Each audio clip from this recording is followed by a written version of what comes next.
Bismillahirrahmanirrahim. I'm Sanaullah, your teacher for the subject of Pakistan Studies for class 9th. We start from first term, first week, and this is the first online lecture.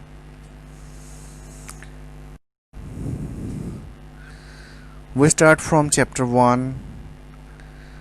It discussed the ideological basis of Pakistan, means on what foundation the ideology of Pakistan base, why we achieved Pakistan,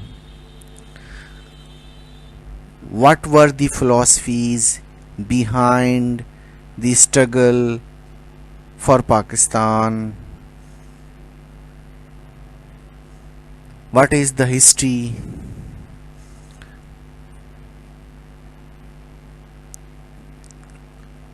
why we join hand for a new homeland, why subcontinent was divided, what were the reason behind this. So we discuss all in this chapter. The topic of our first lecture are the definition of ideology and sources of ideology. First of all, we discuss definition of ideology. So the term ideology define that it is the science of ideas. It is the science of our thoughts. Ideology also represents the collective consciousness of a group of people, that a certain group of people united on a certain thought and they set some principles, rules, regulation for their struggle, for their achievement. So this is called ideology.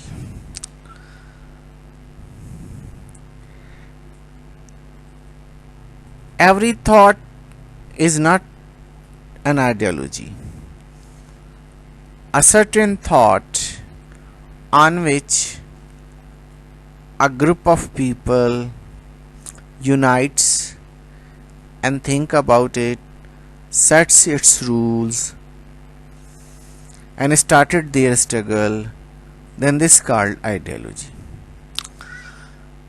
Ideology is a set of political and cultural principles on which a nation or civilization is based.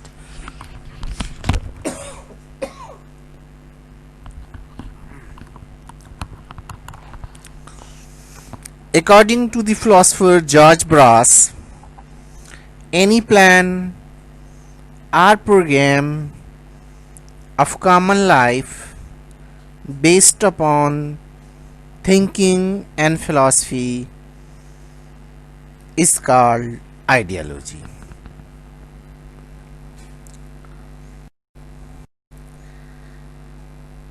The sources of ideology.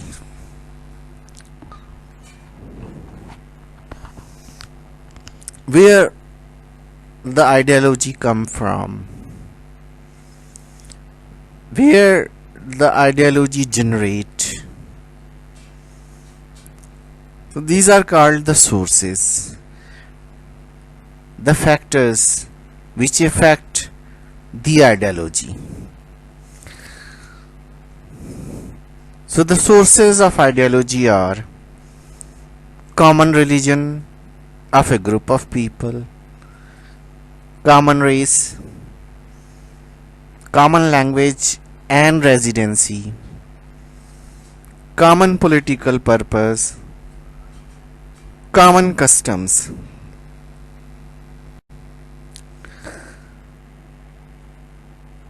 common religion.